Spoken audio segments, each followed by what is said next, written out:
بدلے میں تمہیں منہ مانگی رقم دینے کو تیار ہوں، مگر مجھے کالا گھوڑا ہی چاہیے، وہ بھی صحت مند اور قداور۔ اتنا کہہ کر مالکن فون بند کر چکی تھی، تبھی چوکیدار نے ایک دفعہ پھر مجھے دھکا دیا اور وہاں سے نکالنا چاہا، تو میں اس سے بازو چھڑوا کر فوراً مالکن کے پاس بھاگ آیا اور کہنے لگا، مالکن، میں آپ کے لیے گھوڑے کا بندوبست کر سکتا ہوں۔ مالکن نے جب میری بات سنی فوراً پلٹ کر میری جانب دیکھا۔ ایک پل کو تو مالکن کو دیکھ کر میں پلک جھپکنا ہی بھول چکا تھا۔ وہ 30 سے 35 کی درمیانی عمر کی ایک عورت تھی۔ رعب اور دبدبا تھا کہ کوئی اس کے سامنے نظر نہ اٹھا سکتا۔ دودھ جیسی سفید مالکن دوڑتی ہوئی میرے پاس آئی اور میرے چہرے کو اپنے ہاتھوں میں لے کر کہنے لگی، کیا تم مجھے سچ میں گھوڑا لا کر دے سکتے ہو؟ تو میں نے فوراً سر ہلایا۔ مالکن کی خوشی کی کوئی انتہا نہ رہی۔ کہنے لگی، مجھے جلد از جلد کالا گھوڑا لا کر دو، بدلے میں تمہیں اتنے پیسے دوں گی کہ تم سوچ بھی نہیں سکتے۔ میں نے مالکن کی بات سنی تو فوراً ہاں میں جواب دیا اور وہاں سے نکل آیا۔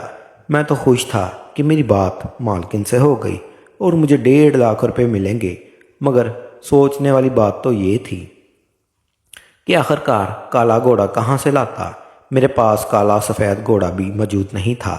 میں نے مالکن کو ہاں تو کر دی تھی، مگر اب میں کھڑا یہی سوچ رہا تھا، گھوڑے کا انتظام کہاں سے کیا جائے؟ ابھی کہاں سے کالے گھوڑے کا انتظام کروں؟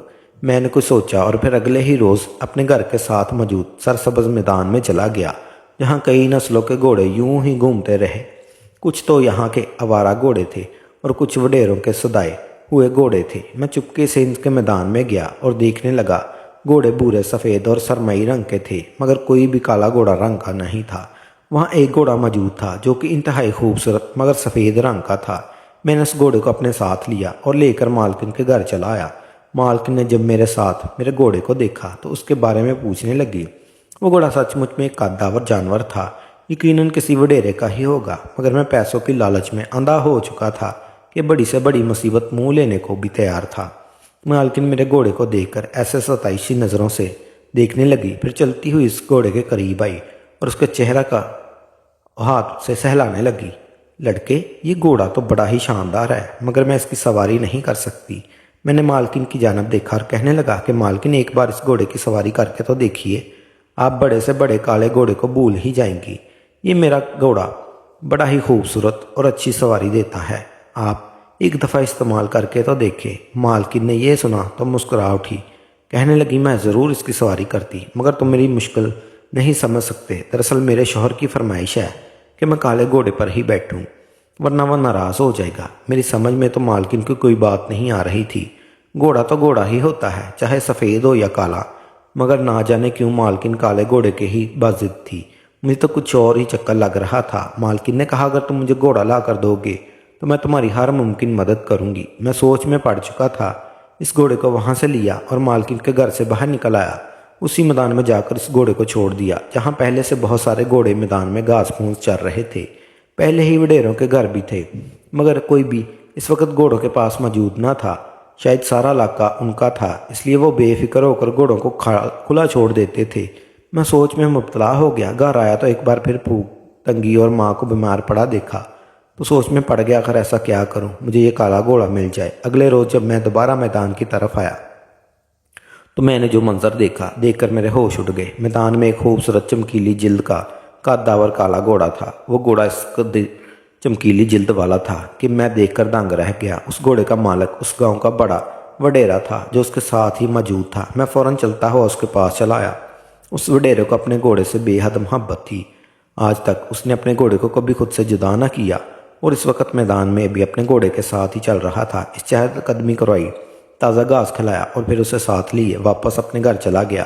میں سوچنے لگا، آخر کیسے ایک رات کے لیے اس کا کالا گھوڑا لے سکوں۔ میں بہانے سے نوکری ڈھونڈتے ہوئے اس کے وڈیرے تک گھر پہنچ گیا، جہاں مجھے یہ بات معلوم ہوئی کہ وہ گھوڑا نہیں بلکہ گھوڑی ہے۔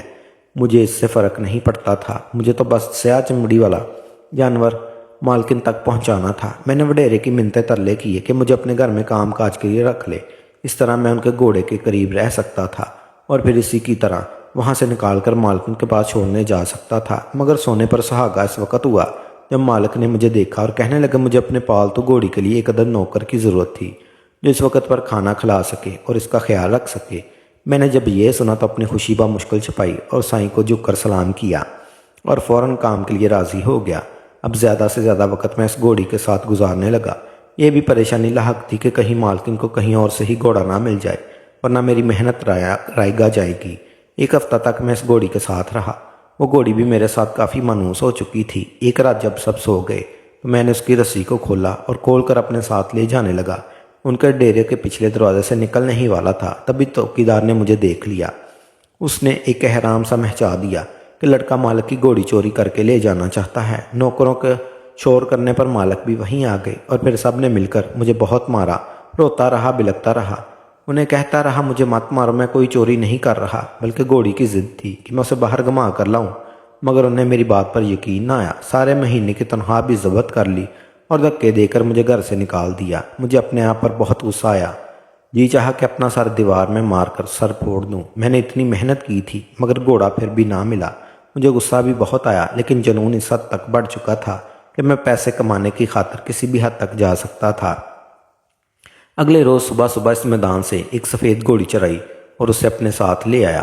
اس پر میں نے سیاہ رنگ پھیر دیا جس سے اس کی چمڑی کالی لگی اور وہ مکمل طور پر کالی ہو چکی تھی۔ ایسے لگتا ہی نہیں تھا کبھی سفید بھی رہی ہوگی۔ مجھے ڈر بھی تھا مگر میں یہ قدم اٹھانے کو تیار تھا۔ میں نے فوراً اپنی گھوڑی کو ساتھ لیا اور مالکن کے گھر چلایا۔ مالکن نے جب کالی گھوڑی کو اپنے سامنے دیکھا تو اس کی خوشی کی کوئی انتہا نہ رہی۔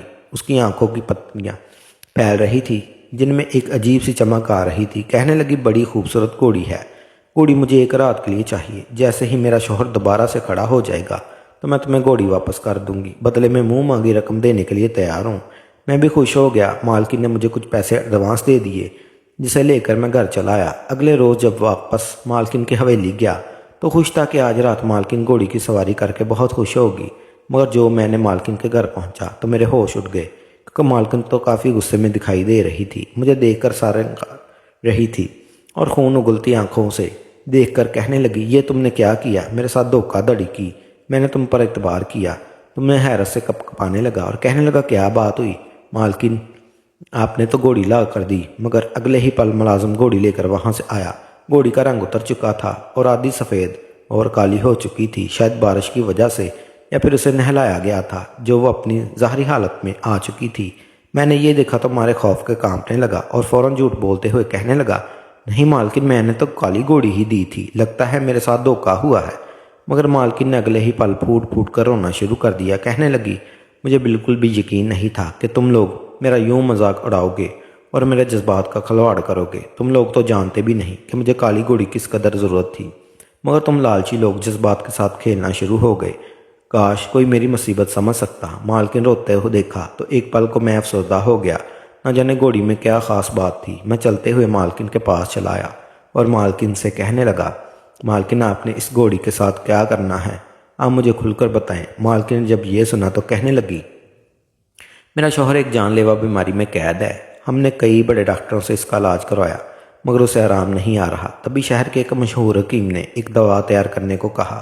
اس کا کہنا ہے کہ وہ دوا تبھی اثر انداز ہو سکتی ہے جب میں اس گھوڑی کا دودھ ملایا جائے، مگر مجھے کالی گھوڑی مل ہی نہیں رہی۔